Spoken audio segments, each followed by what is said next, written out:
संपूर्ण राज्यातील जमिनीचं पुनर्मोजणी, त्याचबरोबर शिवरस्ते, गावठाण जमीन या सर्व रस्त्याची पुनर्मोजणी करण्यात यावी या मागणीसाठी आष्टी तालुक्यातील चोभानिमगाव येथील सामाजिक कार्यकर्ते कांतीलाल गिरे हे गेल्या 2-3 दिवसापासून उपोषणाला बसले आहेत। आपल्यासोबत आहेत ते काय मागणी आहे जाणून घेऊया। किती दिवसापासून आपण उपोषणाला बसलात आणि नेमकं काय मागणी आहे? मी आज 4 दिवस झालेला आहे उपोषणाला बसलेलो आहे। 3 तारखेला उपोषणाला बसलेलो आहे। माझी मागणी अशी आहे, शेतकऱ्यांच्या प्रश्नाविषयी मागणी आहे।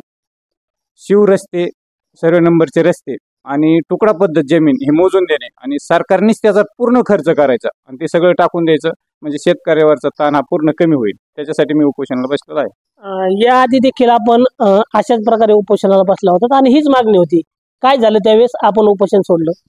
ज्यावेळेस मी त्यावेळेस उपोषणाला बसलो त्यांनी आश्वासन दिलं तर मला आष्टी आणि पाठवता 3 महिन्यात मोजून देऊ असं त्यांनी आश्वासन दिलं। त्याच्यानंतर त्यांनी कुठली काही केलेलं नाही, कारण मी ज्यावेळेस त्यांना प्रत्यक्षात अहवाल द्या म्हणत होतो तो अहवाल पण मला दिला नाही। मी मॅडमची सुद्धा तहसीलदारांना भेट घेतली होती, त्यावेळेस त्यांनी अहवाल दिला। त्याच्यानंतर पाटोद्याचे जे मॅडम आहे आता नवीन आलेले आहेत कुदळे साहेबांच्या नंतर, त्यांनाही फोन केला, फोन सुद्धा रिसिव्ह करीत नव्हते त्या।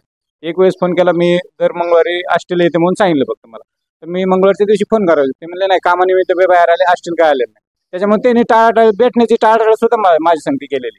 गेल्या 4 दिवसापासून आपण उपोषणाला बसलात। संबंधित विभागाचे कोण अधिकाऱ्यांनी आपणाची भेट दिलेली आहे का या ठिकाणी?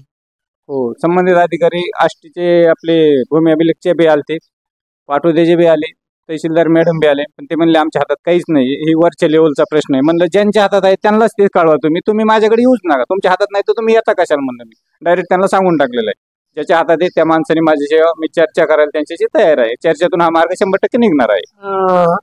तुमची संपूर्ण राज्यातली जमिनीची मोजणी करण्यात यावी ही मागणी आहे। आपल्याला वाटतं का आपली मागणी पूर्ण होईल आणि गेल्या वेळेसारखंच संबंधित विभागाचे अधिकारी आपल्याला आश्वासन देऊन आपण उपोषण माघारी घ्यायला भाग पाडतील? आता ह्या वेळेस पाठीमागच्या वेळेस मी फसलेलो गेलेलो आहे, ह्यावेळेस मी फसण्याचं कारण घेणार नाही। जोपर्यंत मोजणी सुरू होतच नाही, माझं गाव पूर्ण होत नाही, तोवर मी इथून उठणार नाही। प्रत्येक गावात त्यांच्या संगती मी स्वतः राहणार आहे।